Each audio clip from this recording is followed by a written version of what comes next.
Welcome to Behind the Play, a video and podcast product of The Hoop Show that explores the lives of Geelong players past and present, as well as the off-field figures that are keeping us Geelong strong. My name is Paul James, and today I have the great pleasure to be joined by someone who represents the opposition, and we've got to do that from time to time. The opposition are just as important as our own players there. Without them, the game's not possible. Noah, how's things, mate? I'm going well, Paul. Hope everything's going well on your end too. Really happy to be invited on, and can't wait to get stuck into this. Yeah, we were just discussing prior to the show, and I guess for the sake of everyone watching, this is a little bit of a vacuum. This is kind of just post round 6. It was only an hour or two ago that the Essendon Collingwood Anzac Day game wrapped up, so we might be kind of referencing a few things that potentially, depending on exactly how Ben posts this in the next few weeks, there might be a few things we might say that are a smidge dated, but that's all right. The real focus is on you, not so much the actual current state of our respective teams. But you're a Freo supporter. And quite a notable one. You've got a big profile that you've been building up across various different platforms, from YouTube and lots of social media platforms as well. And before we really dive into the entire kind of love of the game and all the work that you're doing within the game, I guess where did the love of footy first begin for you? I don't have a choice, to be honest. It was sort of just born into the family. Yeah. Well, I'm from Fremantle. I live in Fremantle. My family's got a rich footy history, from the Waffle all the way down to, Waffle Reserves, Waffle Colts, and, originally West Coast fans when they came into the competition. Historically, if Freo were a thing, I'd be a West Coast fan right now, but yeah, very happily to say I'm not a West Coast fan. Freo came into the competition in 1995. Pretty much 75% of my family switched over. And the rest is history. I didn't have a choice. I'd be kicked out of the house if I wasn't a Freo fan. And I've just loved the game ever since I was born. So yeah. It's certainly an interesting one. I guess it's a position that myself as a Geelong supporter, but also just someone kind of based in Victoria with so many different team options, will never quite understand. Like with the teams that were gradually kind of entering the competition as things moved from VFL to AFL, and we really became like a national competition, to that idea that, well, we've only got one team in town, that being West Coast initially, and everyone, just whether you liked it or not, well, that's the team that represents us. So we'll all go for that team. But when the opportunity came along to kind of jump ship, I guess it's a foreign sort of idea for anyone from Victoria. But how did that kind of, I guess, on the family side, because it's, as you said, you kind of inherited it, and if you ever went the other direction and went for West Coast, you'd be kicked out of the house. But how did that kind of look? I mean, why was it so obvious for everyone to jump across to Freo outside of kind of living in the area? But there's plenty of people live in different areas to the team they support. So why was that such an obvious decision for the family, and eventually you as well? I think back, in the 90s when Freo entered the competition, West Coast almost had an arrogance about them. And, apart from the location, it was sort of just a breath of fresh air to have a new team in WA, a new team to support, something that was so unique to, Fremantle. It's a footballing, traditionally a very football heavy town, but yep.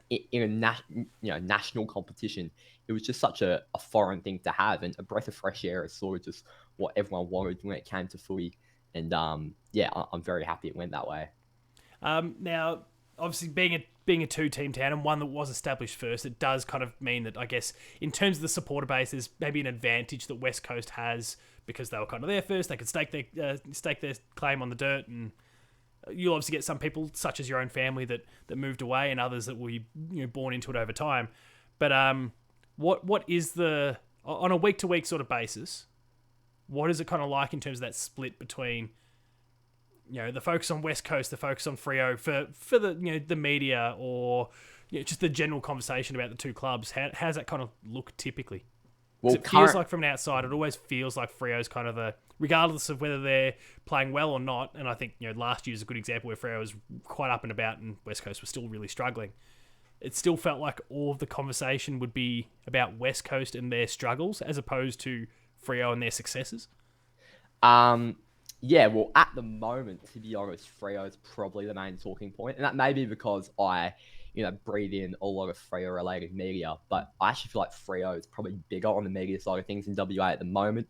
Our biggest newspaper, the West Australian, comes under a lot of criticism each week from Freo fans for their constant, negative reporting on us, no matter if we're doing well or not. Luke Jackson just coming over to us, he got a lot of negative slack from WA media in particular, but throughout, the 2000s and the 2010s, it was very West Coast orientated, considering Freo were really a nobody. But ever since West Coast have had that fall off, I can actually feel they've had, I think people have sort of accepted the reasons for why they've fallen off. And, the injuries, the COVID, and it's even happening again this season with the injuries. I think people know they'll come right. And the fact they've also won a flag so recently, they also get a bit of leeway. So, at the moment, I think Freo are probably the mainstay of the town when it comes to, talking to the media. But, it will switch around eventually. I guess it'd be one of those interesting things, and you're really part of that, the group that is building out the online presence, whether, in, I guess, the less traditional sort of means through YouTube or podcasts or various different social media platforms. I guess you and several others will be part of that group that is really going to change the face of this thing, because yes, it certainly always struck me that things like the West Australian and kind of the big traditional media certainly had that little bit of extra bias towards, like, favourable bias towards West Coast, and maybe kind of treated Freo as the quote unquote ugly redheaded child, or that sort of mentality. But it's you and others around you that actually get to kind of build this, build this narrative around the two team structure and making sure that everyone gets their due spotlight. So no pressure, but it's an awesome opportunity that you and anyone else around you in equivalent sort of positions have. Yeah, I don't think West Coast actually have, in the traditional media world of YouTube and podcasting, as you just said, have a massive presence. You've got Jesse from True Footy, who's just moved overseas, and that's basically it. I don't actually, well, from my personal experience, there isn't a massive abundance of West Coast modern media, you could say, and then you have got quite a few Freo faces. You've got Druzy, obviously, who's just moved over to the UK. Ryder's over in Victoria. Talking Freo, that's another podcast over here in WA. The Flag Medal podcast here in WA. There's a lot of Freo related media, and I love to see it. I love to see the sort of swing over of a lot of new Freo faces, and also probably because the club's so young. There's a younger fan base to make content out of, so that's definitely a reason. Do you feel like the club itself, and we'll kind of continue, I guess, with your gradual build into getting involved in the game shortly, but do you feel like the club itself is really good about the way it engages with you and others that are kind of creating content that is not under their official endorsed umbrella, but is still ultimately favourable for the club? Do you feel like the club is pretty good at supporting you and others like that? Do they engage much? I can't say they engage much, but I think they're definitely aware of it, and I think not publicly, but they would be supportive of it. They haven't necessarily taken any of us creators under their wing and brought them to the club or anything to do anything. But I definitely feel like they're supportive of it, and they'll be appreciative of the outside attention that we're bringing into the club. Definitely, yeah. No, I mean that's an awesome starting point. It is this interesting thing the AFL obviously spends so much time looking at international sports, especially a lot of the American ones, in terms of how they try and model a lot of the decisions they make. And one of those big decisions big things over the course of the next few years for the club will be, how do we embrace the more content creator side of things, the thing that's not your traditional, I've gone through uni and studied journalism and I start doing this, or ex-players coming in and talking about or being able to reflect on their prior actual on-field experiences to then provide special comments. This is really someone they don't necessarily know that's kind of, it could be, you or I, who's just kind of shooting from the hip and talking about what we feel is important to us. And that can be kind of a scary thing if you're a club who, or the competition itself, who's really trying to keep the message airtight and consistent, when all of a sudden you've got people out there that could be saying and doing anything and throwing out messages that maybe conflicts with what the club itself believes, or because they don't maybe have all the facts that the club might have. It's a really fascinating sort of spot that the clubs are in, but something they absolutely need to embrace. So it's good to hear that while they're not necessarily interacting too much, that the recognition is there, and who knows what opportunities that might unlock in the future. Yeah, 100%. And I think why the audience loves it so much and why it's sort of slowly starting to take over is because of the people in front of the channels, the faces of the channels are probably more relatable than you would get on a panel on Fox Footy, and a panel on Channel 7. I feel like the relatability of a lot of these people is definitely, more so connects with the viewer, and is why it's growing so large. Well, it's real talk at the end of the day. Yeah, and it's not to say that those traditional or like properly paid members of say Fox Footy or the papers or whatever. It's not that they're not necessarily relatable, but we bring a perspective as that is equivalent to what most people have, which is either sitting there in the stands watching it face to face, or from the other side of the TV screen, and you've consumed and you've seen the exact same thing in the exact same way that your audience will, and so you get to speak to that, and they understand exactly where the whole thing's at.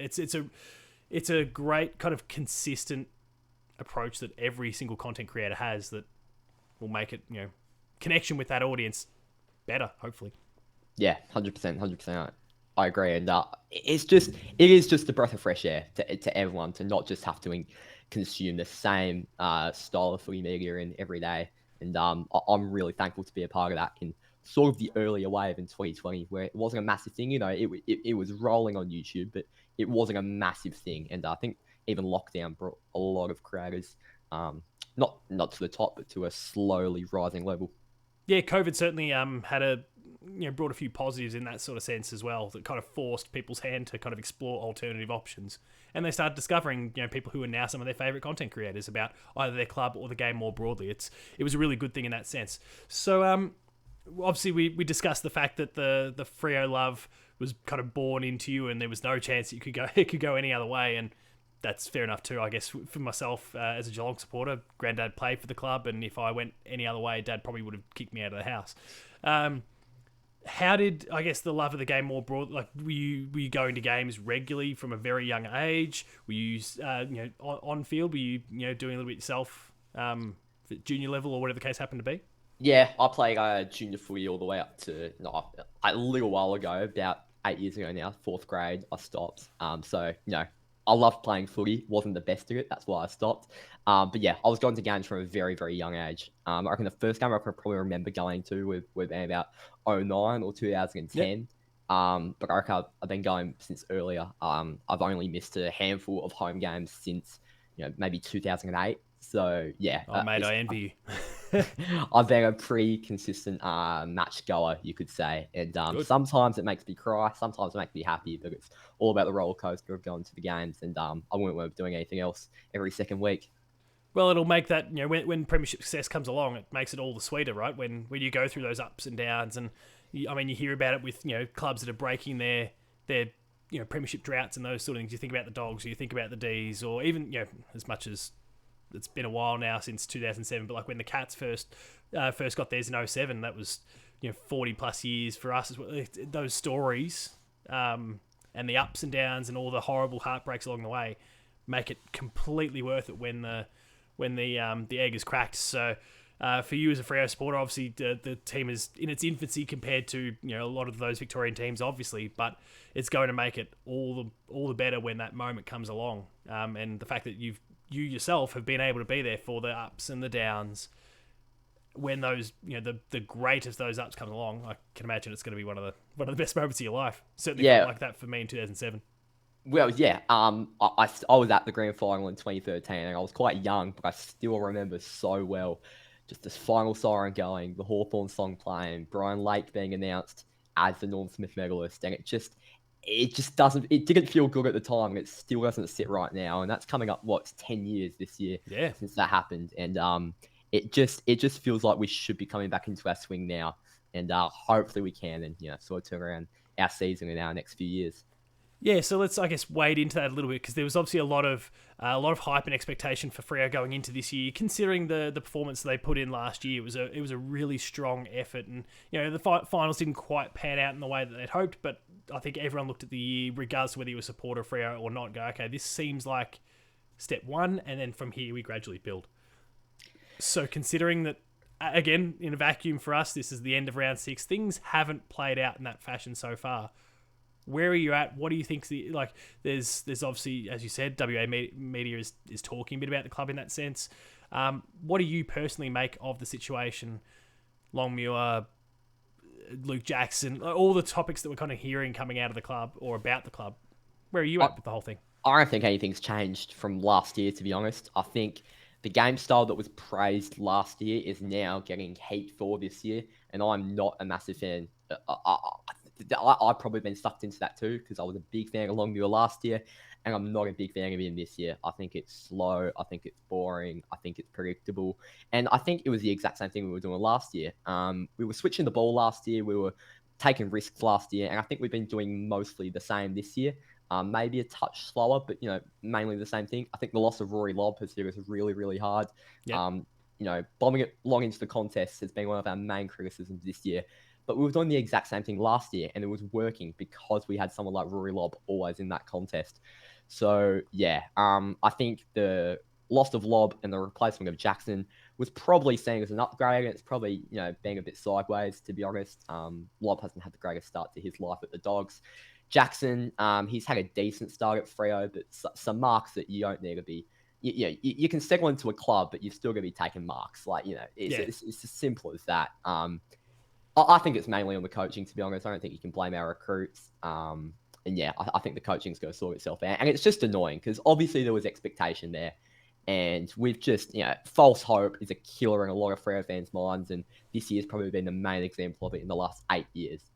We may have a few good wins towards the end of years where we performed quite poorly. Last year, we won a final, lost in a pretty ugly way to Collingwood, but, there was some upside there. And it's just been completely wiped away week in, week out. We've been in West Coast and Gold Coast this season. And the two teams aren't, proud teams to be beating. Yeah, I guess it's a strange situation again as someone who kind of sits on the other side of the fence and is half a country away and kind of trying to consume what is going on over there. You certainly hear a little bit of talk about the coaching and those sort of things, and I guess similar to what you'd said, it hasn't necessarily changed too much. And so when I was kind of trying to digest the whole thing, I'm sitting back going, well, they haven't changed too much. I would say the game hasn't necessarily evolved too much from what. I guess probably Geelong and Collingwood being kind of the tips of the spear in terms of the way the game was being played last year. I feel like things haven't necessarily evolved too much in that sense. A lot of other clubs have embraced the approach, but I thought, okay, well, Freo is still trying to do more of what they did last year. Theoretically, that should at least put them in a similar situation and not necessarily perform worse, and yet obviously that's what's happening. So do you think the game plan is just broken, or what's kind of needed to fix this situation at the moment in your eyes? Well, I think it's broken some part. I mean, if you have a look at the better teams that we beat last year, I thought we didn't play the strongest version of any of those teams to any capacity. Obviously, the Melbourne win away at the MCG was probably the most impressive, and that was probably an outlier. But Geelong at GMHBA, I don't think Geelong were anywhere near their strongest. They seem to do it every year, have that early to mid-year, form slump, and then towards the end of the year, really start picking up, or from mid to late season, really start picking up. So we didn't play. Being in Geelong at GMHBA is no light feat, but it was nothing compared to the Geelong that we saw at their best last year. And then, Brisbane at home, I didn't think it was the best Brisbane outfit either. I thought, we got the home crowd behind us, sort of played off the crowd, and the game plan didn't really matter in a game like that. So I don't think the game plan is going to hold up, and I didn't think it held up as well as we all thought it would last year. I don't think we were ever going to really go deep in finals, and we got found out by a team with a modern, fast game style in Collingwood twice last year when they were first starting their run and in the semi-final. So, I don't think it holds up. I think it is broken, and we've got to seriously change some stuff because we've got to continue taking risks. We've got to move the ball fast, and we've got the players for it. And it's just a blueprint that's laid out right in front of us that we're not following. So I think it's the coach's fault, and they've really got to pull their heads out and fix something. Yeah, that was going to be my next question. Is like, did you feel like you could embrace that sort of approach and have the players to do it? But obviously, clearly you do. I mean, what I guess on that playing side, what do you feel like is potentially missing? Is there, outside of adopting the game plan, do you feel like there's any potential weaknesses that are within the 22 or 23 you see on the field on a week to week? Is there a particular part of the ground that maybe you feel like, okay, we can play this sort of game if we want, but we need to address this particular part of the field to really allow it to happen? As crazy as it sounds, I feel like it's the dynamic in the midfield is way too similar. I think Brayshaw's a contested beast. Sarong's a contested beast. Brody's a contested beast. O'Meara is very good, at getting he's ground contested as balls. well. I feel like they're all sort of the same player. They're all very good players. They're all sort of the same player, though. And once we get that ball out, we've got no good users of the ball coming inside 50. And I think some of the forwards need to get better at leading, but they are young. We're doing that on purpose. We've got Gryan Miers, Sam Sturt. They're our mainstay key forwards at the moment. They are very, very young still. Sturt hasn't played in 2 years since, Gathering was his first game in 2 years. Yep. And then Gryan Miers, he's played, 6, 7 games. So I think it's our midfield that really needs to lift. And we've got a lot of leaguers in there, and they've got to lift in terms of delivery into the 50 and not just relying on all the smalls to, not relying on the talls, to get to ground and the smalls to get to work. I think we've got to have some sense of forward structure. What about and this can be a bit of a fickle conversation for, I think, Freo supporters. What about the Nat 5 situation at the moment? Now, obviously, he's had his injury problems and those sort of things, but questions are starting to pop up. I even saw his name recently get floated in terms of trade talks and those sort of things. I doubt that was floated by the club, but it's just immediately, as soon as those sorts of little things start to get discussed and potentially start to get a bit of traction, it starts to grow its own legs and go from there. So where are you at when it comes to the Nat 5 conversation at the moment? Because obviously his body's failed him a bit lately. I think there's a bigger chance of us getting Jeremy Cameron next offseason than Fife getting traded. You reckon? To be honest, yeah, I think there's no chance. He's been at the club since 08, 09. Yeah. He's won 2 Brownlows with the club. He captained the club for 7, 8 years. He is a club legend, and he's definitely a one club man. I just don't think that the Dockers will choose to trade him. He won't want to be traded. His body isn't holding up, and I think that retirement talk should probably be coming up. No matter how much he wants to play, it's the logical thing. If he doesn't want to ruin his body anymore for the rest of his actual life, I'd probably suggest he starts thinking about retirement because his body's not holding up. We've trained his body all off season to become a forward, and as soon as we get into some contact work, like every game he's played for the past 4 or 5 years, his body just breaks down. And even around 2020, 2021, just after his Brownlow year in 2019, he was breaking down. So yeah, he's not. His best position was midfield, and while I do think he could be a very capable forward, I think it's time for the next batch of people to start coming through and showing the future of Fremantle. No, that's fair. And I guess it's a weird one because as a Geelong supporter, I've been pretty happy when, Jeremy Cameron comes in and whatever, we'll take him and we'll take you and we'll take, like, Paddy Dangerfield comes across, we'll take you. Gary Ablett, he'll come back. No worries, we'll take you. So we've been pretty good at kind of taking on players from other clubs in recent years. Yeah. But a bit like what you said about Nat 5, I'm really big on the one club player thing. And especially for players who are club legends and have offered so much and been there through some of the best, but also the toughest moments that the clubs have faced. And so I guess as a neutral supporter in this particular case, would definitely love to see Nat 5, regardless of when it ends, would like for his career to end as a Freo player and not with another jumper on his back. Yeah, I don't think I could see him winning a premiership with another club. I don't think I could see him. He was a Richmond fan as a kid, but I couldn't see him in a Richmond jumper on the stage with Damien Hardwick and Trent Cotchin. I just couldn't see it. So I could see him winning a flag for Freo. I could see him on the stage with the purple and white chevrons, but I just couldn't see him anywhere else, to be honest. It's Nat 5. When you think of Nat 5, you think of Freo, and I think he also thinks of that. No, I'm 100% with you. So hopefully he does in fact end his career at the Freo Dockers, regardless of whenever that is. Hopefully his body, like whatever they need to do, and get as many experts in as you need, they can fix that body, or at least hold it together with duct tape or whatever, get him back on the field, because he is still ultimately a really dynamic player who, even at 60%, probably still belongs in the team. And that's not meant to be a crack at the quality of anyone else on the team, but like he is that good that. 67, he belongs out there and can offer so much. He makes a defender accountable, if nothing else. Well, he's one of the most explosive and best contested marks in the history of the game. Yeah. We've got to remember that. He can play either end of the ground. His midfield time's up. He knows that. I think everyone really knows that. But either end of the ground in a key position, he's so versatile and such an explosive. So explosive from the pack with his hands, marking the ball. So he's still got so much to offer, and I feel like Freo would be a better team with him in it, even, as you said, at 60, 70%.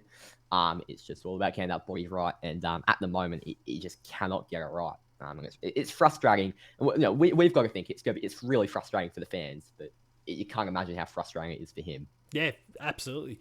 And so obviously, as you were discussing that fight, but also your own time engaged with the club and footy itself, you obviously touched on the premiership, the serious premiership contention years, and obviously going into grand final there against Hawthorn at one point. Now, I don't want to strike kind of shitty, touchy subject for you too much, but at a very young age at that particular point, what was it like seeing your team going up and contending for a premiership, being in it right up to their eyeballs, really? Like, they did not disgrace themselves on the day. It was really just unfortunate how things kind of played out in that particular end, as a neutral, but also someone who really dislikes Hawthorn.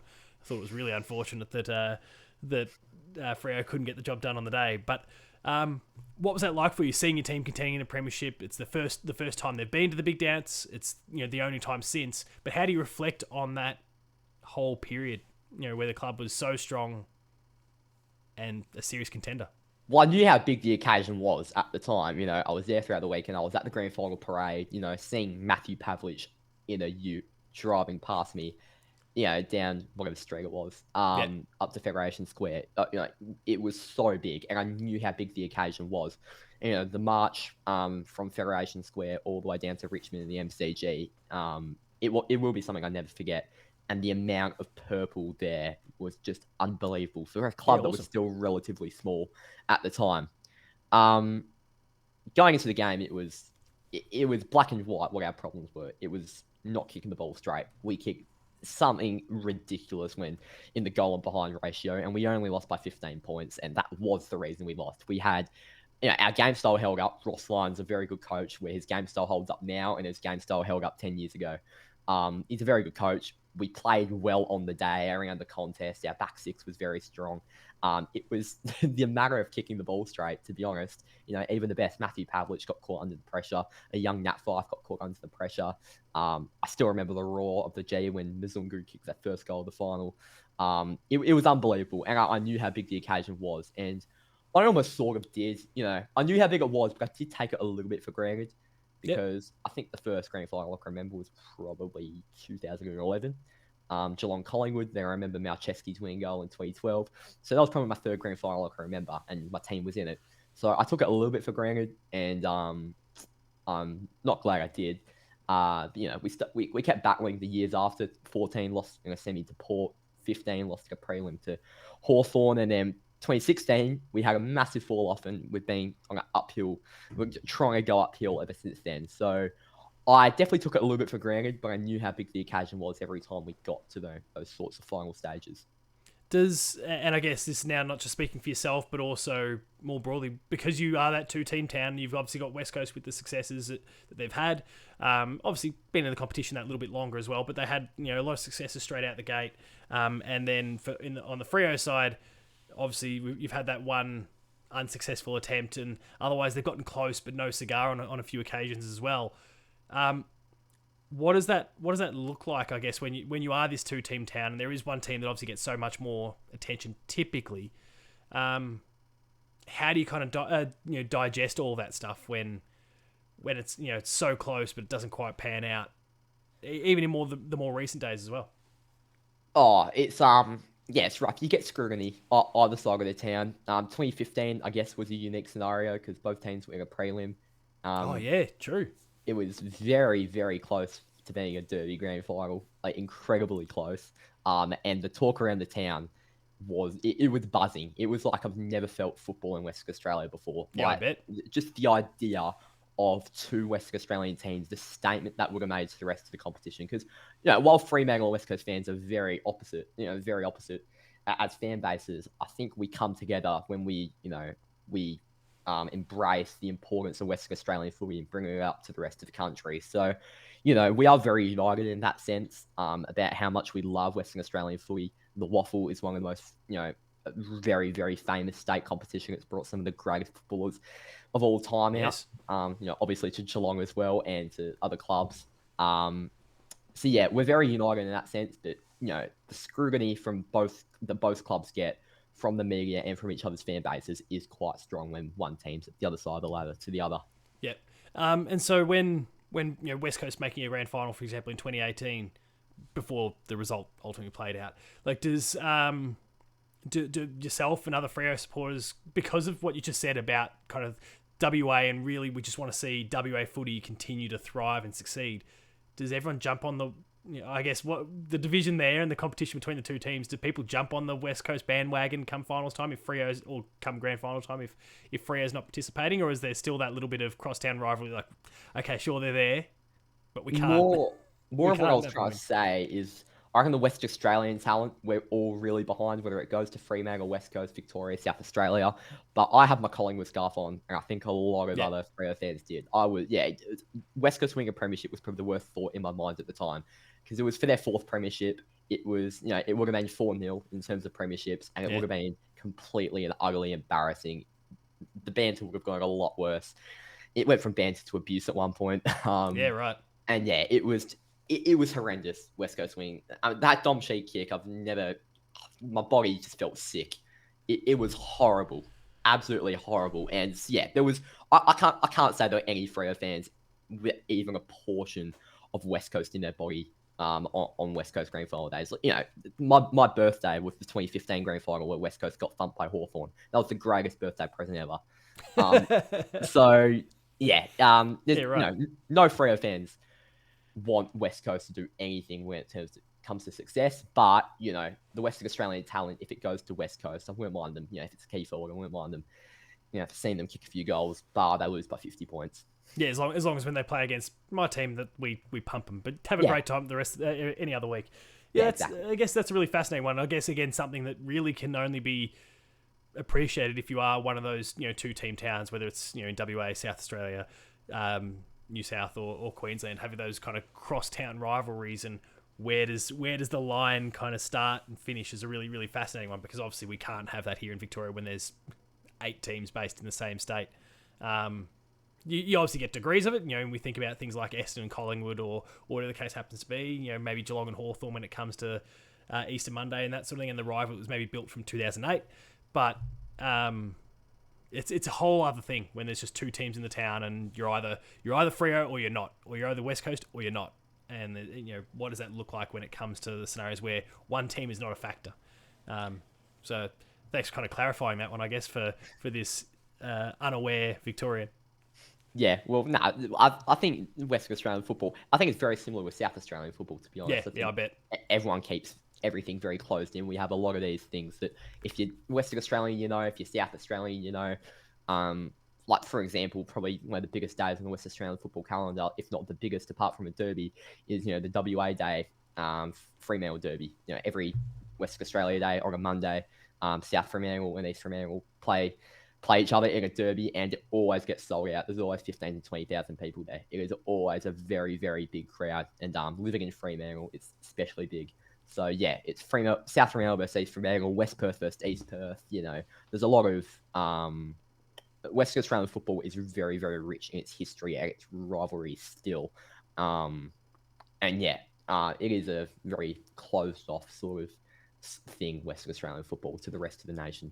Which is awesome, because you do hear that about within the waffle and similar sort of things from the Sandful, because again in Victoria, and I guess so many different teams at the AFL level, but also so many teams in the in the seconds with the VFL, and the lines are even blurred now because it's really just the whole, like, it's called the VFL, but it's still the whole East Coast now of Australia is all part of it. When you kind of pull in the Southports and Gold Coast have got a team in there, same idea with the New South teams, like they're all just part of the Victorian competition now.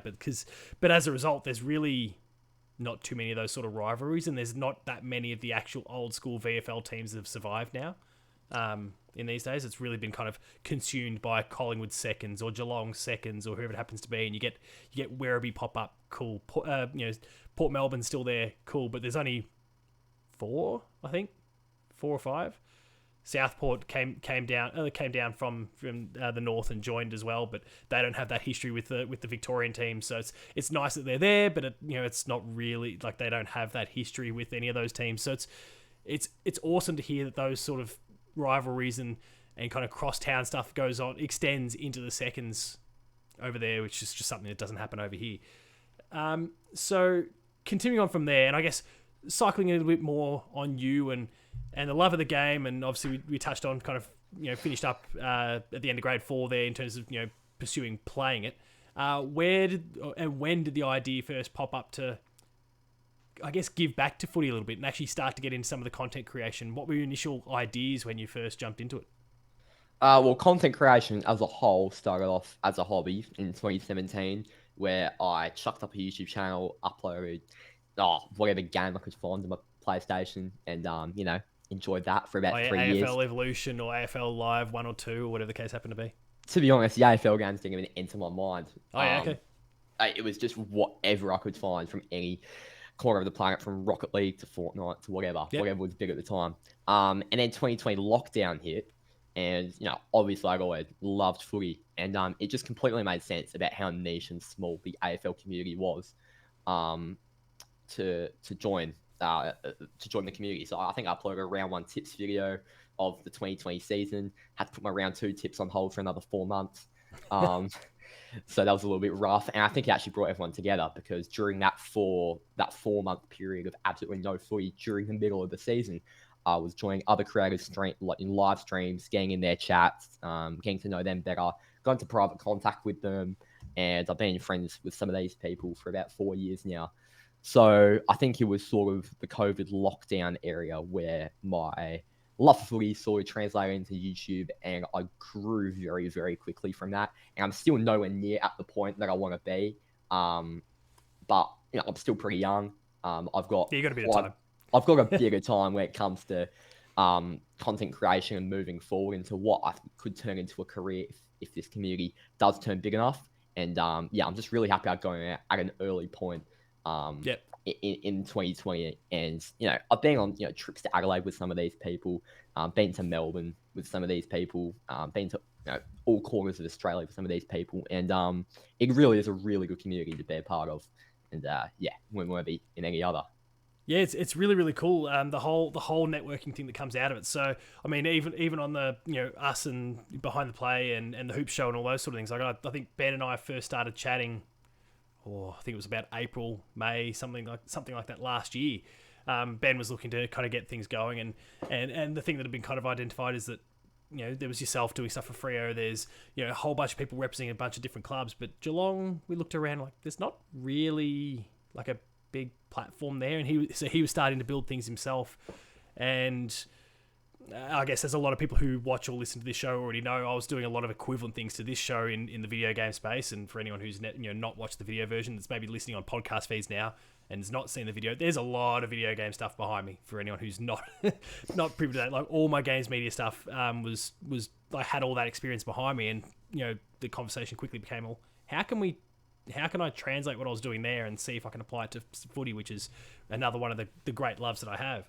And this show was kind of born out of it. But as a result, getting to meet a whole host of different people, similar to what you're saying, that they're fans of other clubs, but they're all part of content creation, and getting to hang out with these people, start to go to games with these people. I guess even the more recent thing for me was attending and I guess, again, weird vacuum of time and how things kind of changed afterwards, but like the AFL 23 game launch event that the AFL invited us to, and getting to check that out, and hang out with your Caden McDonalds and those sort of guys on the night, just because we were all there, covering the game, and you've got AFL players strolling around, but you've got games media. That was a strange night for me as someone who's kind of right in the middle of both games media and footy media stuff. It was a pretty cool spot to be, and I basically knew everyone in the room, which was kind of cool. But it's been one of the best things about it, is you start to meet these people that you would never have otherwise met, but because of the love of the game, and it brings you together, and you can build a profile out through what you do here. You are very genuine with your audience, and that's what ultimately creates a community around yourself with Freo or us with Geelong or whatever the case happens to be, and people trust that. And so when you meet them, no surprise, they're exactly how you envisage them, and it's an awesome time. That's the thing. The community is still so young, and there are still so many people coming through the ranks. Like, you've taken up the space with Geelong that you're very, very quickly building with as a channel and as a sort of media empire. Giving us too much credit there. I'll calm down then. A lot of clubs have these things. Carlton Blue Abroad, Port Adelaide, the Pair. I've I've missed a few. Saints TV with Same St TV, Kilda. yeah. Yeah, there are a lot of others, and still even the Fremantle, the Freo Footy Club has a space there to be filled. I'm not completely on the Freo side of things. I might do a match day vlog every week. I might do a watch along for all of our games, but as the Freo Footy Club as a whole, there's still someone to come through and take the ranks of sort of a fan channel. Which you already have, but there's still, there's a channel waiting to explode, you just feel, with a lot of clubs. And it's going to take time with clubs like Gold Coast, GWS. But Yeah. the community is very, very young. And for clubs like Geelong that are so big and have nothing, people have got to be proactive about it and take those voids. And as you said, the community that gets built around it. Look, I was the AFL 23 launch event. I was incredibly jealous of the people that were going to that. It looked like such an awesome time, the mix of AFL players and AFL creators at that larger scale sort of just felt like a long time coming. And it was good to see because, you can slowly just see the void of, AFL players and AFL content creators, the gap slowly closing. Yeah, it was very cool in that sense. You had your traditional kind of media people, and you saw your Mitch Clearys and stuff kind of strolling around. You obviously had plenty of players that were there to kind of, I guess, put their face forward and kind of represent the AFL endorsed product. But then you had your zero hanger guys, or you'd have, as we mentioned, someone like Caden, for example, or Terry from Blue Abroad, or us, or whatever the case happened to be. We were there.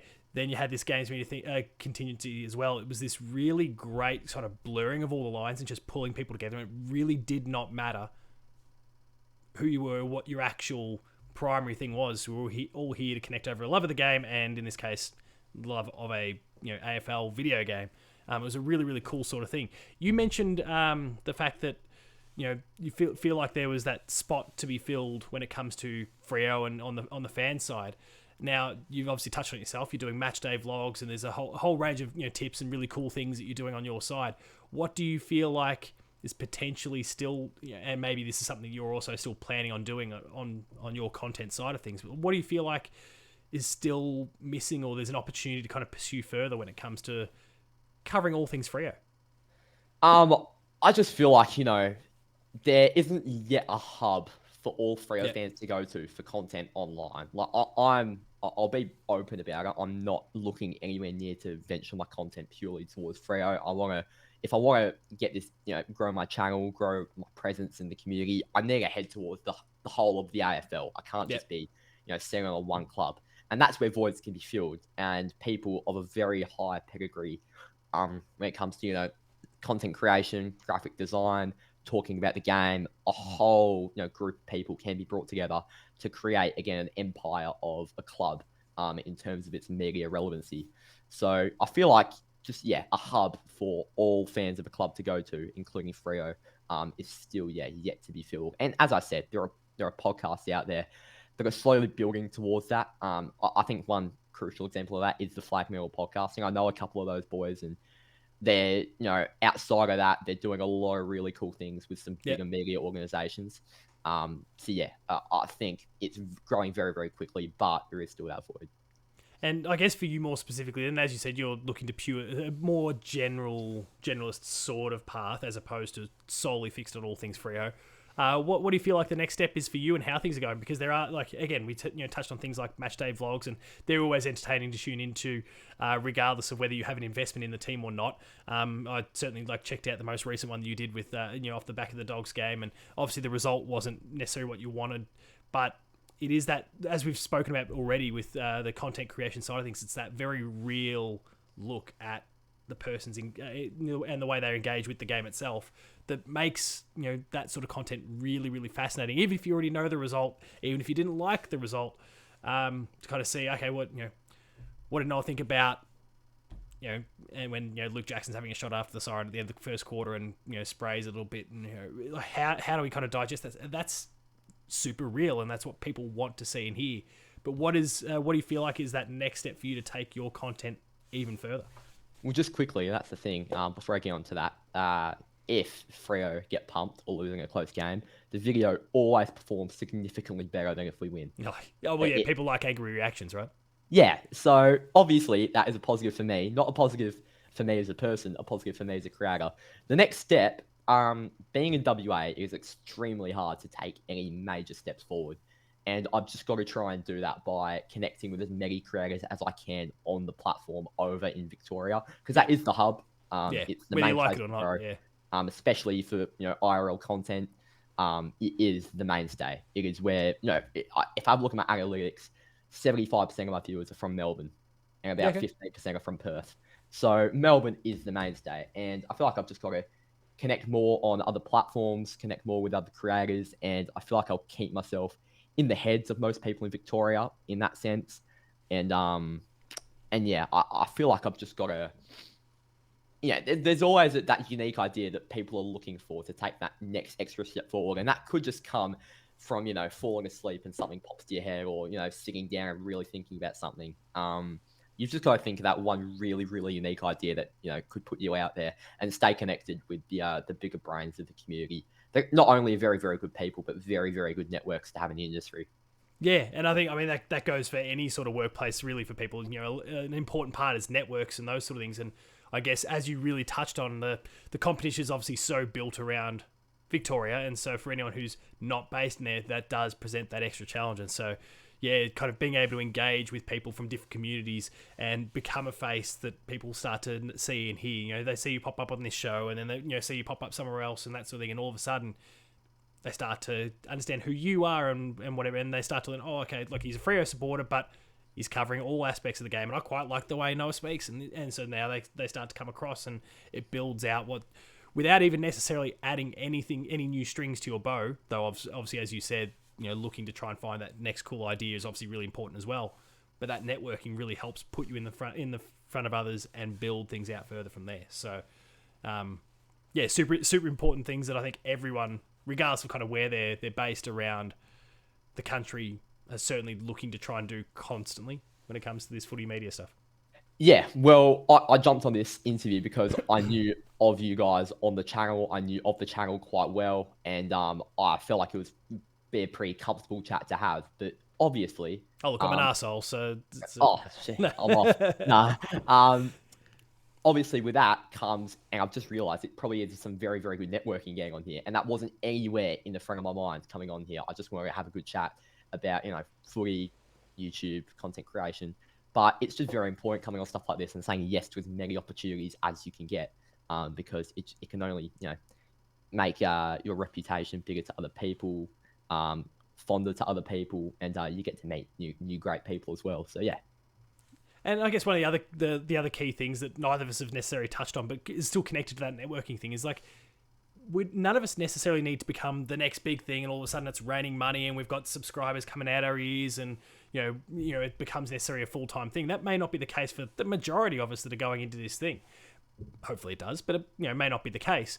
But the reality is you get to meet so many cool people and make a whole bunch of friends along the way, which is also one of the coolest part of any of this content creation stuff. And again, regardless of whether that's footy, me with games, people doing all sorts of other stuff all over the internet, is you do build these networks, and you build a whole bunch of friends and people that maybe you don't see face to face very often, potentially ever, but they're people that they're just as close as those IRL friends that you actually have.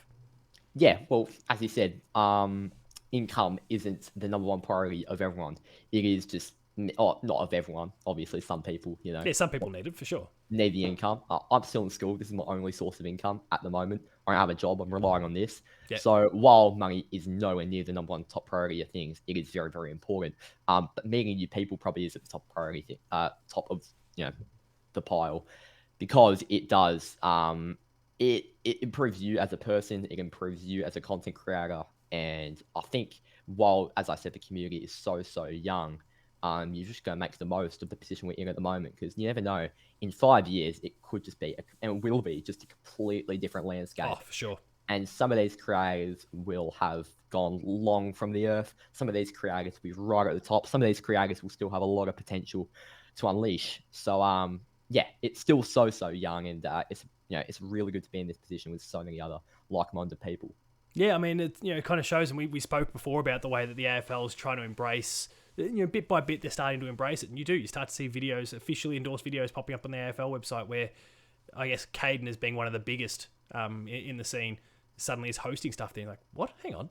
This is... And so you can actually see that pathway is there for people.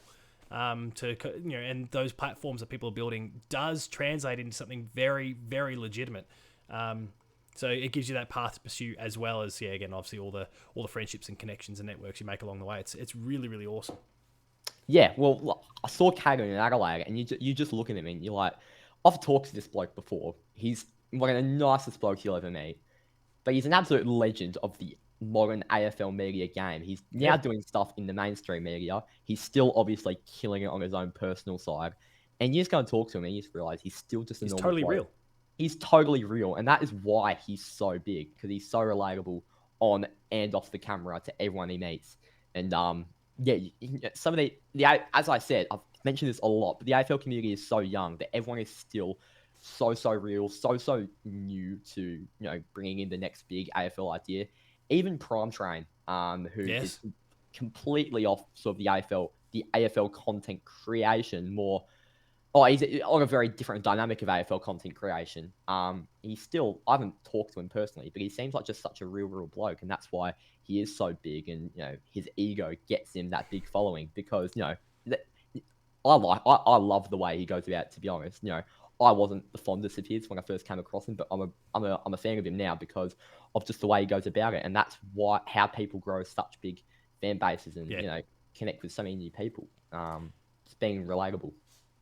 I guess one other aspect of kind of building that fan base and that sort of thing is the way you kind of embrace newer media options and those sort of things, and various different social media options and those sort of things. Now, Ben begged me to ask this question beforehand, just simply, as you said, you're still a school-age student, so there's different forms of media that you'd interact with than what, say, Ben or even myself, but I try to be a little bit more in touch being a teacher. There's a lot more I feel like I just interact with as a result. But how do you personally try to embrace, whether it's something like a TikTok or even other social media platforms that start to bubble to the surface, and what options they can bring to the table and how they slightly differ to maybe an Instagram or a YouTube or a whatever the different previous platform might be? When some of these platforms pop up, what opportunities have you seen in them that you've been able to jump on? Well, I've got to get better at it because I don't treat any of them like I'm a content creator. I think TikTok is the only one I treat like I'm a content creator. Twitter, you'll just see me swearing at stuff that I find annoying. Instagram, you'll see me reposting scores of sports teams that I follow, and maybe the odd controversial message, not controversial, but a big message I'll put out there. I don't treat them like I'm a content creator. I treat them sort of as a personal account, which I've got to get better at because it will only make you bigger. So I see the opportunities. I just don't use them. And TikTok's the main one that you've just got to get up and about. You've got to get up and about when you see it, because it is such a big opportunity. Whether you like it or not, I wasn't a TikTok person for a lot of years. I thought it was the most stupid idea I've ever seen. But you've just got how easy it is to go on there and how much outsourcing it does to your channel. It's just unreal, and you've got to make the most of it. Yeah, it's one of those things that I had the exact same sort of approach to, like, this platform's dumb. But then you can't ignore the fact that millions of people are going to it consistently and using it. It's so quick and easy to engage with that it becomes, as you said, it's a great pathway towards maybe your core product, whether that's on YouTube or whatever it happens to be for people. And it's something that absolutely needs to be embraced, regardless of what your perspective on it might be. There are opportunities within all of these platforms as they pop up, and it's trying to find the right way to engage with it. That not necessarily, because as more and more platforms get added, that's less and less of yourself that you're able to commit to each and every single one of them. But like, how can I best put myself out there in a way that's not going to just completely sap all the time that I've got?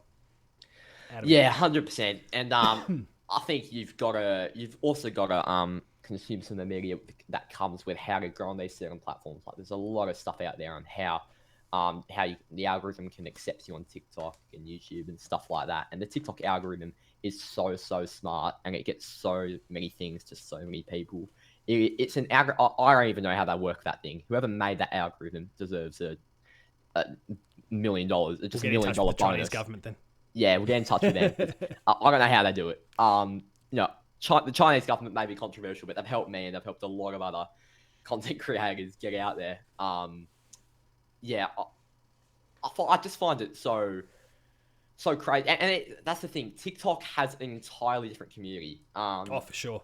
Like I'll mention one mainstay, Marmalade, on there are massive.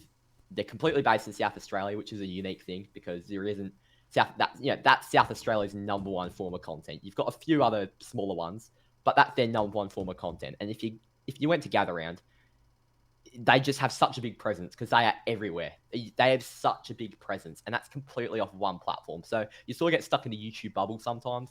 But then when you stick your head out to other platforms, you realize how big these things are. And Marmalade are completely off TikTok and Instagram and stuff like that. So you've got to give a lot of credit to them.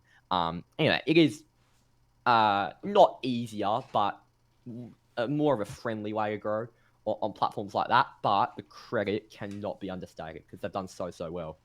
Yeah, and it is one of those things that, like, and I kind of had that same sort of reality check a little bit when I went to that AFL 23 event. Like, okay, I recognize this person from YouTube, this person from here, this person from here, and then there was others like, I don't, like, nah, it's not coming to me. But then I started doing my bit of research afterwards, like, huge in, and whether it was TikTok or whatever other platform, like, holy shit, okay, there's all these platforms here just as viable. They don't even interact with my sort of sphere whatsoever, and yet covering the exact same things, and they're huge.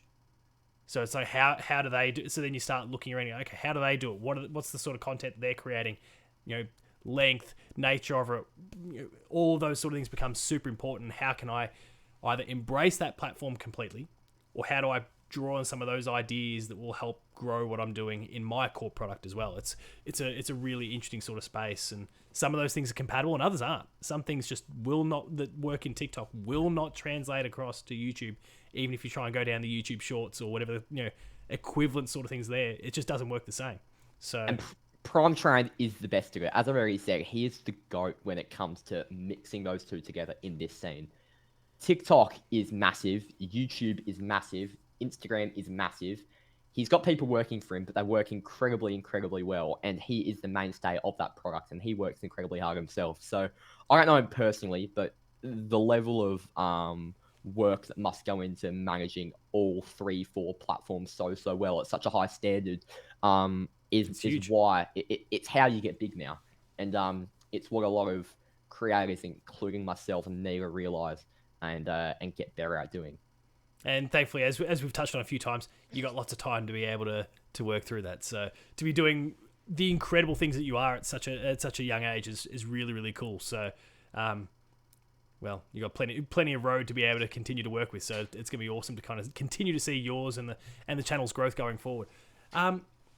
Cycling back into kind of all things footy and your interactions with footy over the years, we are a Geelong show, and we've obviously focused super heavily on your own club and your love of Freo and your own content creation.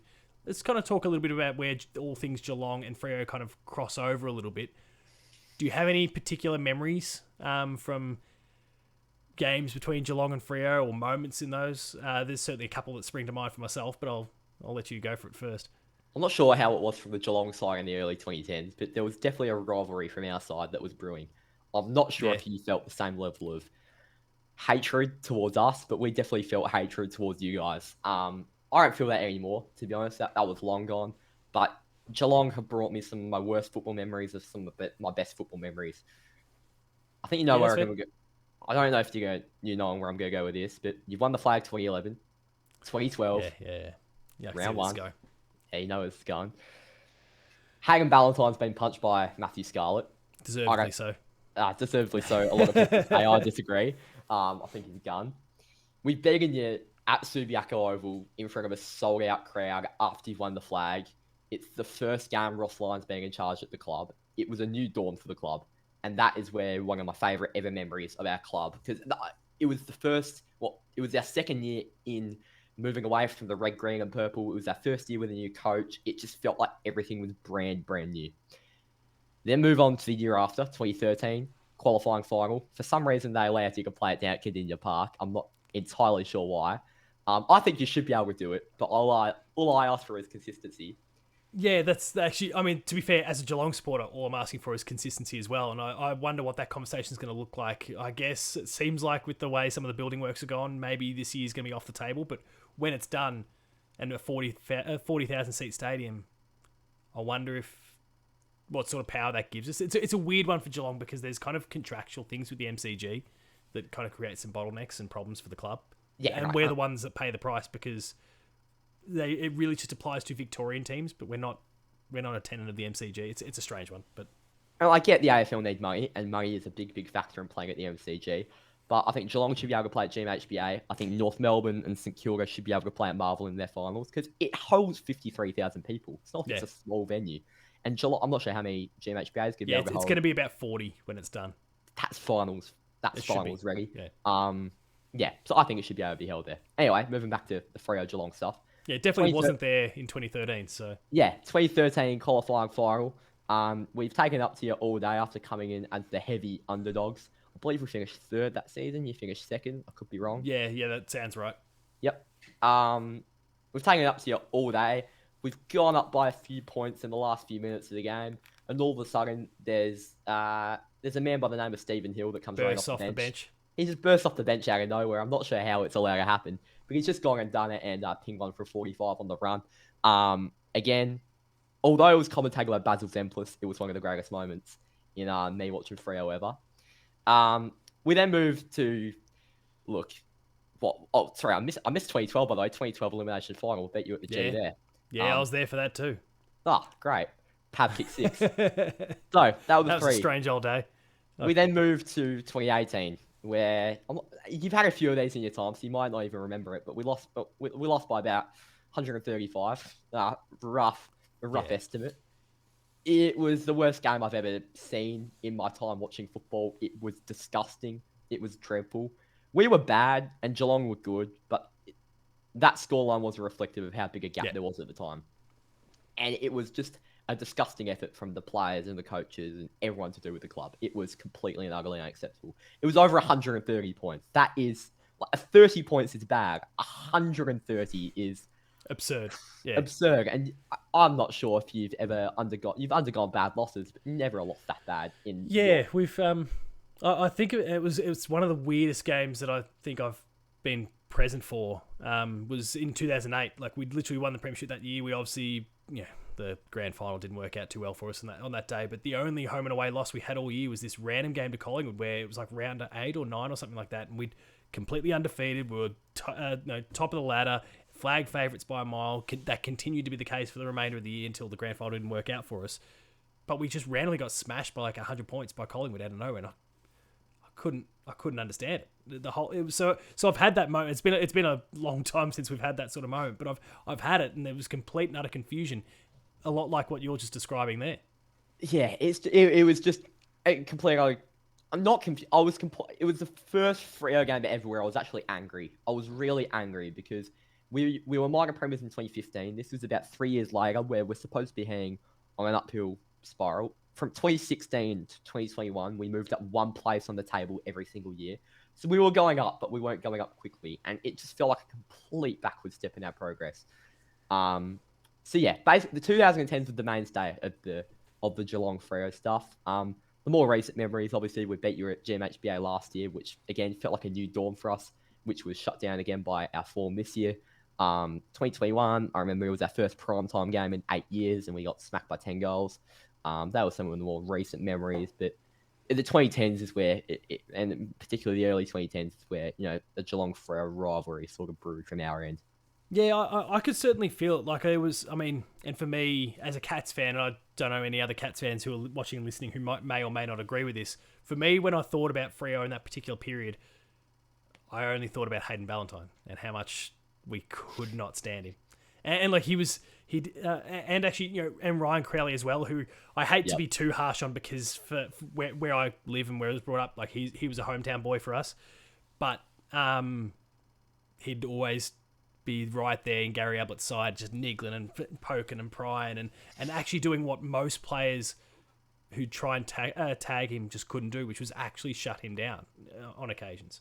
And it was, you combine that with then Hayden Ballantyne just being what a typical small forward can be, and we see it with the likes of Tommy Papley these days, who can be chirpy little shits who probably deserve a little smack, but then Scarlett actually smacked him, and it was like, holy hell, this is the explosion and I certainly felt a big rivalry from the moment that Matty Scarlett punched Hayden Ballantyne.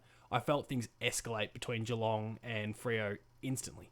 And both teams were flying along, which kind of helped because there was a natural on-field competitiveness that was already going on. But that amplified things significantly in my eyes. I can't particularly remember what game it was. Again, another game when Mundy missed after the siren to try and there's been a few close ones like that. Yeah. It might have been that one, but I think before the bounce, I think it was Ryan Crowley that gave away a free kick before the bounce, and you kicked a goal before the clock had even started. Yeah, sounds about right.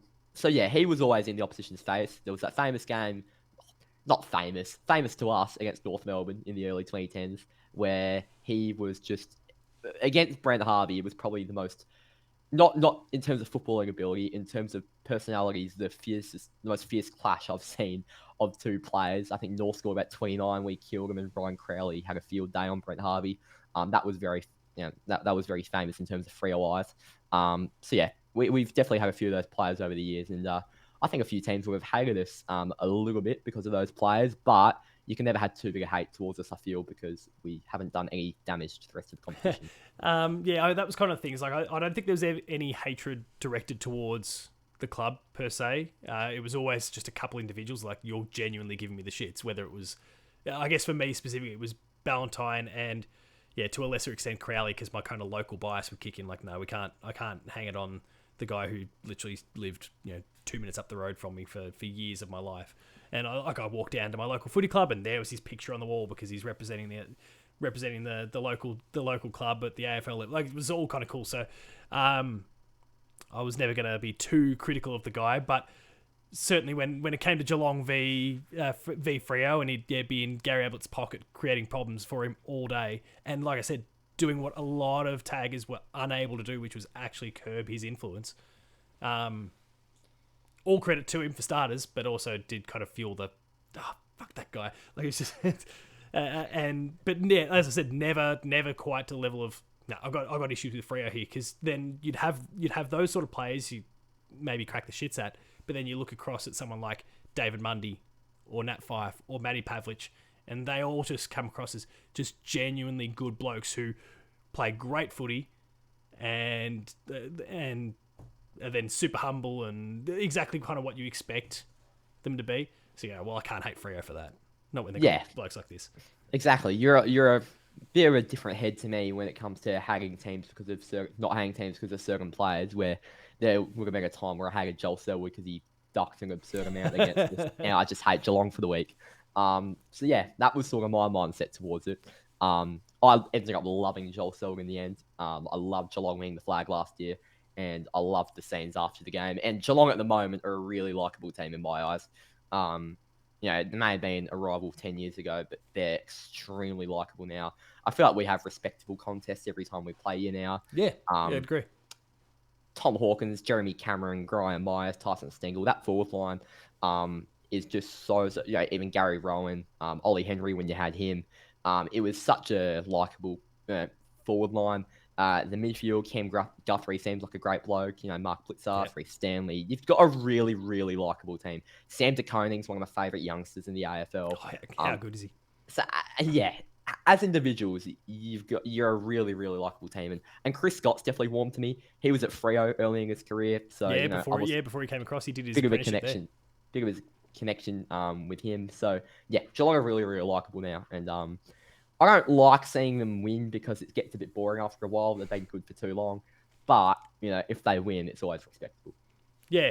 I think a little bit of the whole, do people kind of click with the players or not kind of comes from the fact that, like, obviously a lot of people have thrown the criticism about they're too old and that sort of thing. And obviously we've got to throw that in everyone's face with the premiership last year. But I think being a bunch of old pricks also just means that they're a bit more grounded as a result. They've been there, they've had kids. That's and that kind of mellows people out a lot. That's what I was going to say about someone like Paddy Dangerfield, who had incredible contests with Nat Fyfe later in his career at Adelaide, and then that one game, Adelaide v Freo, and that Danger v Fyfe game was huge, and I still think about that game all the time. It was awesome. Yeah, unbelievable. And then he comes to Geelong, and he's older, he's more seasoned, he's a bit more of a veteran, he's got a family, and I'd always liked Danger because of those battles. But then you gain even more of a respect for him about how He's come to Geelong at the twilight of his career, let's be honest, to win a flag. That was the only reason he came over. It was to win a flag, and he did that, and you couldn't help but feel happy for him because he's such a good bloke. And such a good player that I feel like a lot of players that come to Geelong, Isaac Smith, he'd already won a few flags and he wanted another, so he came to Geelong. It was the strangest decision ever. Coming to Geelong, considering the rivalry between those two teams, for sure. But he's so likable, and he came and won a flag with you. So I've got the utmost respect for players like that have had such good careers and come to Geelong at the twilight of their career for that a little bit more success. And it blends for such a good dynamic of a playing list to have, the list of such high-touted youngsters with the so well-seasoned veterans. And that's where I've also got to say, I don't know how you do it. And that's why I have such a respect for Geelong. We're avoiding the salary cap. Don't worry about it. I think you are. I think you are, because your list management is some of the greatest we've seen in AFL history. I mean, if not the greatest, I'll put it out there. Because you can't be this good for this long. For 20 years. Getting this little, that little high draft picks from purely playing poorly, to the amount of good trades you've made, the amount of good selections you made in drafts. It helps you've got the Geelong Falcons nearby because you get all your talent from there. But the list management is just extraordinary, and it's the number one reason why you're so good. Yeah, it's really a fascinating thing. So, that ultimately came from, obviously, Stephen Wells had a couple amazing drafts in a row in the really early 2000s where he picked up your Joel Coreys, your Cameron Lings, your Chapmans. He obviously then got the super draft where he got Ablett and Bartel and Stevie J and James Kelly, and oh my god, that draft was huge for us. So there was a great period that was built purely out of some fantastic drafting, going to the well, picking out the right players. You built yourself a premiership list. Off field, there's obviously a lot that was said about what the club did to kind of fix up its financial situation and a lot of the cultural issues that had plagued the club for so long. And I think it really played a big part in the fact that through the 80s and 90s, we got close but no cigar so many times. Obviously, people obviously talk about Billy Brown this all the time with four lost grand finals and all that sort of thing. That was really emblematic of the club, is that you've got plenty of talent, but you can't put it all together. You can't help but get in your own way and cost yourself the premiership at the end of the day. And they sorted all the off-field stuff out to create the culture they needed. And it was little things and to kind of, I make the flippant joke about breaching the salary cap. Now, obviously they haven't, because otherwise they, certainly after 20 years you'd get busted at this point. But it was this whole cultural thing that nobody gets paid more than the captain. And if that came along, there was an exception to the whole thing. And the crazy thing about our captaincy at the time when this first came through was Tom Harley was the captain. He was so far from being the best player in the club that it kind of created a limit for what anyone else could actually earn. And so there was always room to bring someone into the club. Same idea with Cameron Ling. He was, when he stepped up, fantastic player. I'd argue a much better player than Tom Harley, but was also right near the twilight of his career. So his pay packet was going down, which still allowed room for you to start bringing players in. And things shifted a little bit when Joel became, because he probably was commanding seven figures if he wanted to. I'm sure he didn't, being the sort of person he is, but it opened up room to go, well, okay, let's just crack the world open and use some of that Joel money on getting Paddy Dangerfield in the door, or do the same thing for Jeremy Cameron. And it's become this cultural thing within the club that, yeah, okay, we'll all take a pay cut just to get whoever, and they just do it. They don't think twice. And it's this great sort of cultural thing that's been built in that, we'll sacrifice to make the club better. And maybe it's a little bit in the sense of, well, what if I'm earning $600,000 a year and I cut it to $500,000? Who cares? I'm an AFL player. That's more than enough, especially in a lower cost of living area like Geelong as well. So yeah, well, a lot of clubs that are looking for that success just sort of have those one or two star players that get paid to seven figures. Probably only one with the seven figures, a few in the high six-figure marks. And then you've got a bunch of role players that you've got to have a good coach to make work. And you might get one or two flags in your very, very small window that you have. And then you've got to go for a rebuilding cycle for 5-6 years, and you've got to have that shot again. That's how most Hawthorn and Richmond both did it, where they popped up, they swept a bunch of flags and then dropped off, or Richmond are dropping off. Hawthorn have already hit rock bottom again and trying to 100%. Rebuild their way out of it. Yeah, and I'll bring it back onto Freo quickly. I think it was a very, very similar thing to us, except we couldn't win any flags.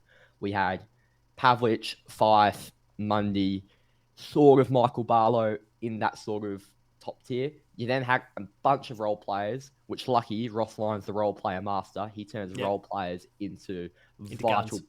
parts of footy clubs. And I think just having the right coach at that time made us such a nearly successful club. So and then, we hit rock bottom. We're slowly building back up. We've got a really, really good list profile now. I don't think we have the best coach that can turn these role players into guns, but our list profile is very, very good. So I feel like it's a dynamic that a lot of clubs have. But Geelong, for some reason, have just done so well. And you mentioned a lot of reasons why that is. And you can only be commended for it.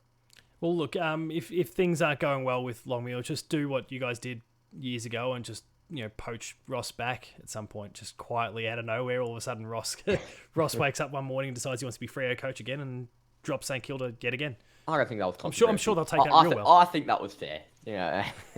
I'm sure the Saints fans will take it real well if it happened again. Yeah.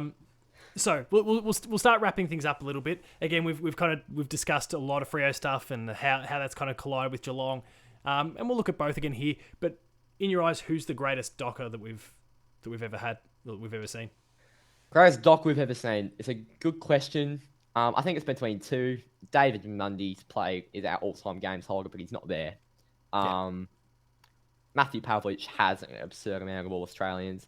Nat Fyfe has 2 Brownlow medals for such a young club. It's not like compared to Gary Ablett winning a Brownlow with the Suns. Yep. He was already a well-touted player.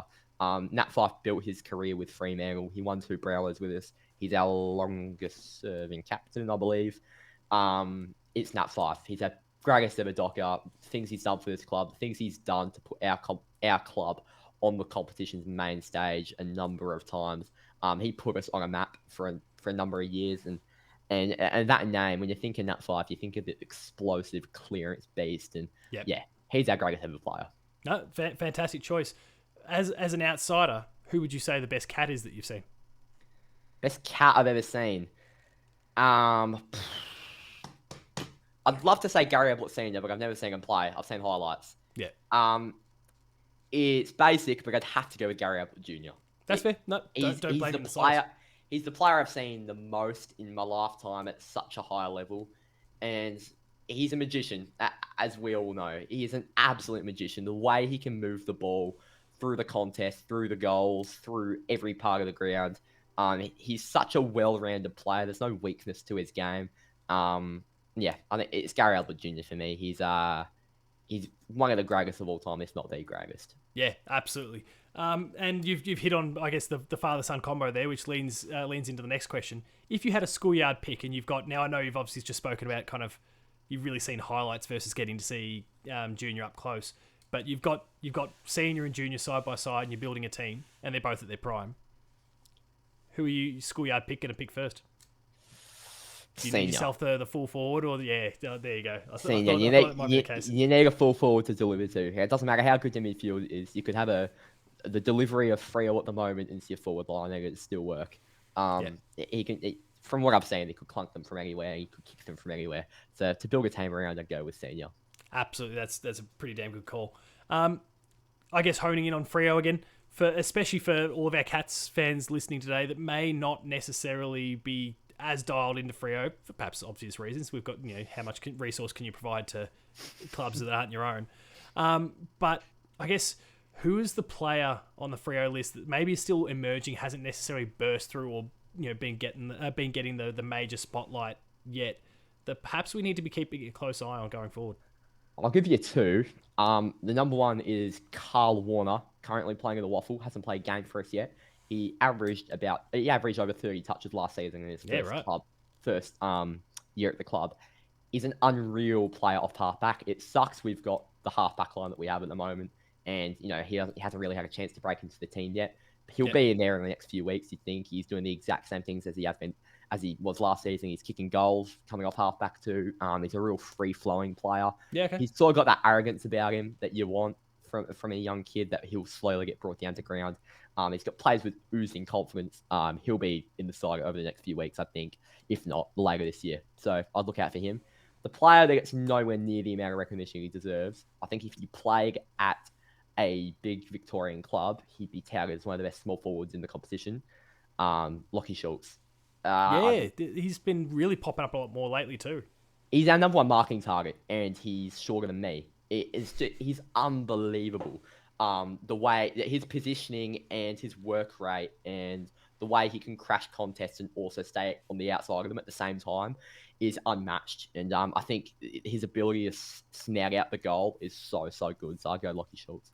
What is it that I guess the fans and the AFL, like maybe the media as well, aren't seeing from him? What is there perhaps a component of the game that you feel like he's still slightly deficient in that's maybe stopping him from getting that spotlight in the way he deserves? Or do you think it's just that he potentially just needs to keep doing it for a bit longer and then eventually it'll just be, you can't deny that this guy is a gun? Well, I think it's the club he's at, to be honest. I don't think it's completely okay. because he's in WA. I think it's because we're not winning games at the moment. And I thought he should have gotten more credit last year. He's been even better this year. And it's because we're not winning games. And there's so many more negatives than positives about Freo at the moment that he's not getting the recognition he deserves. So, yeah, I think he'll get it soon enough if we start winning games. But, he's an unbelievable player. Yeah, okay. I'd certainly been noticing his name popping up more and more, but I'll try and make sure I dial in a bit more to what Lockie Schultz is actually doing because, yeah, I'd seen stats and, okay, like he's consistent in that ballpark, but actually I guess the way a player moves around on the field and how they can dynamically impact is a totally different thing. So, again, I guess for anyone watching and listening, keep an eye on Lockie Schultz going forward. He'll have a stinker this week. Don't worry. Yeah. Yeah, I guess we've recorded in a vacuum, so we've got time. There could be a whole bunch of other good games, and we'll just claim that we recorded at that window there. So Yeah. So we'll dodge that bullet for you. At this particular point in time, as we said, just post round 6, how do you, like, for the Dockers, how do you see things playing out from here? Do you think they can right this ship? Can the game plan be evolved mid-season, or do you feel like maybe it's going to be a bit of a shitty year going forward? It's going to be a shitty year. I don't see us making the 8, but out of all the games we played this season, apart from the West Coast game, I feel like this week against Brisbane away is the best chance we've got at winning. Yeah, right. I've got it might just be something inside of me that's very stupid. It might be something inside of me that has a feeling about something. False confidence or whatever. Yeah, but I've just got a feeling that the response is going to be mandatory. The response is mandatory, and I feel like we're going to come out hunting. The Gabba is a ground where very, very few teams come out and win at, apart from the Brisbane Lions. I feel like we could just be oozing with confidence, oozing with fight and hunger to get the 4 points. And I don't know. Nothing to lose. You think we'll lose? No, I said there's nothing to lose. There's nothing to lose. Yeah. That's right. There's nothing. Defense will take care of itself. Just go full attacking, bolstering mode. The coach is going to pull his finger out his ass, and he's just got to say, you know what, go for it. Risks down the middle. Get it into our forward line, almost chaos ball. I know I was just complaining about our forward structure, but the way on the ground is just so slow that I'm just like, go down the middle, send a chaos ball in, and Brisbane are good around the contest. We could be even better. So, Dunkley, Neal, McCluggage, Sarong, Brayshaw, O'Meara. It's a pretty good matchup. They match up pretty well, yeah. We could beat them in that area of the ground, I feel. So I feel like we've just got to give it a real go. And apart from that, if we can do that this week, I feel like we'll be oozing with confidence, ready to take the season on and hopefully revive it into a lower top 8 position. If we go and get, I said I have that feeling, I'm still going to tip Brisbane because I think they're the better team on paper and on form. And if it does turn out to be that we just get smashed by 10 goals, like most people will be thinking, I feel like it's probably season over with a cherry on top. We'll be lucky to get out the bottom 6. It'll be a really just drag. We'll beat the teams that are lower than us. We won't beat any that are higher than us. Yeah, okay. Might pinch win against Geelong at GMHBA. Nah, not happening. We're not letting that happen. No chance.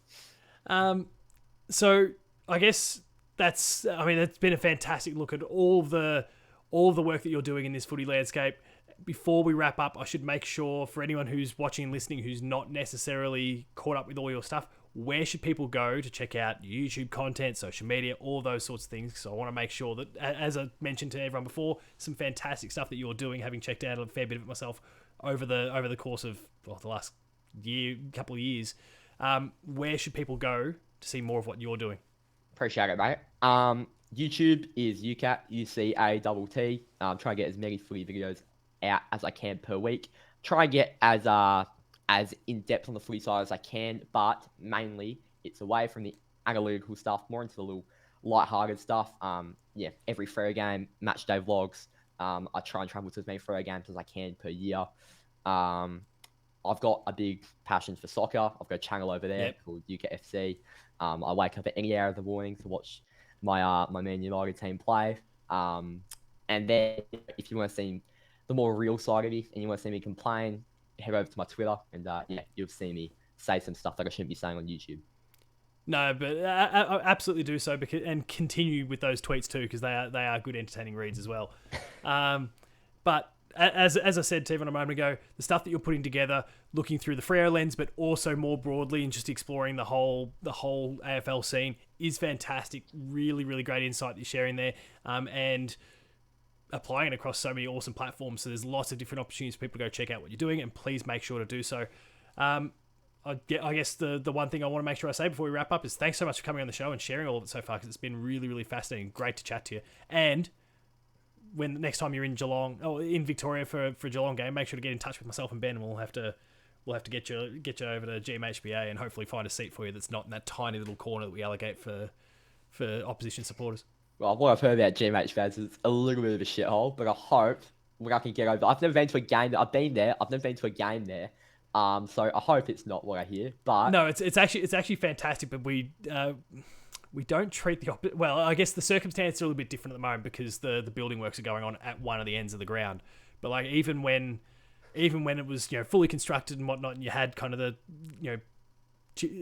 we didn't give the Freo supporters or the opposition supporters an actual cheer squad spot behind the goals. It was like this random corner off to the side. We were kind of treating all the opposition supporters like shit, really. It was kind of a bit harsh. I suspect that maybe won't be the case once the stand is done, but who knows? We'll see what happens.